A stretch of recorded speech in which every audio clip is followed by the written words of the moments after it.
اگر تم نے کبھی اندھیرے کنویں میں پھینکے جانے والے خواب کی آواز سنی ہے، اگر تم نے کبھی بے قصور حسن پر لگنے والے الزام کا درد محسوس کیا ہے، تو شیما کی زبانی سنو وہ داستان جو صبر کو سلطنت بنا دیتی ہے۔ یہ قصہ یوسف علیہ السلام کا ہے۔ میں شیما ہوں، تاریخ کی گہرائیوں سے ایک ایسی داستان بیان کرنے آئی ہوں جو وقت کی گرد میں بھی روشن ہے۔ یہ قصہ کسی عام انسان کا نہیں، یہ صبر کی انتہا، حسن کی آزمائش اور رب کی خاموش تدبیر کا بیان ہے۔ یوسف علیہ السلام وہ ہستی تھے جن کے چہرے پر رب نے نور رکھا، آنکھوں میں حیا، دل میں پاکیزگی اور روح میں سچائی۔ ان کا بچپن ہی خوابوں سے بھرا تھا۔ وہ خواب جو باپ نے سنے تو جان لیا کہ یہ بچہ عام نہیں۔ بھائیوں کے دل میں حسد نے جگہ بنائی، اور حسد جب دل میں اتر جائے تو رشتے مر جاتے ہیں۔ وہ بھائی جو ساتھ کھیلتے تھے، وہی بھائی یوسف علیہ السلام کو کنویں کے اندھیرے میں پھینک آئے۔ کنواں خاموش تھا، رات گہری تھی، اور آسمان گواہ تھا کہ ایک معصوم رب پر یقین رکھے ہوئے تھا۔ یوسف علیہ السلام نے شکوہ نہیں کیا، کیونکہ جن کا سہارا اللہ ہو وہ اندھیرے سے نہیں ڈرتے۔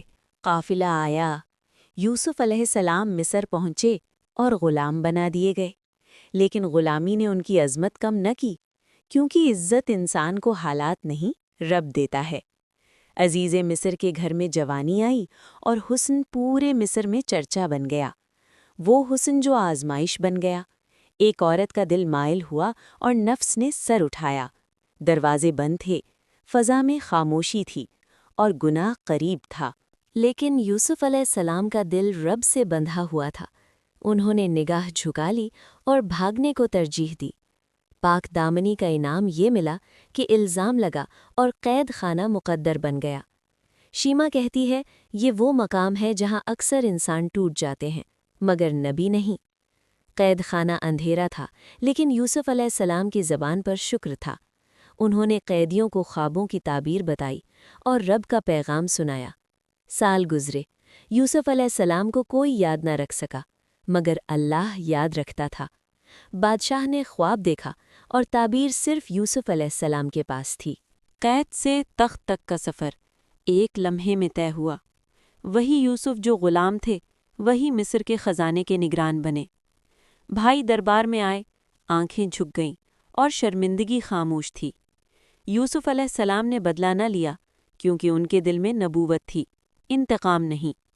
شیما تاریخ کے اوراق پلٹتے ہوئے کہتی ہے، یہ قصہ ہمیں سکھاتا ہے کہ جو اللہ پر صبر کرتا ہے، اللہ اسے عروج دیتا ہے۔ یوسف علیہ السلام کا قصہ صرف ماضی نہیں، یہ آج کے انسان کے لیے پیغام ہے کہ پاک دامنی کبھی ضائع نہیں جاتی، صبر کبھی شکست نہیں کھاتا، اور اللہ کی تدبیر ہمیشہ غالب رہتی ہے۔ یہ تھی وہ داستان جو کنویں سے شروع ہوئی اور سلطنت پر ختم ہوئی۔ یہ قصہ یوسف علیہ السلام کا تھا، اور یہ تاریخ ہمیشہ سناتی رہے گی۔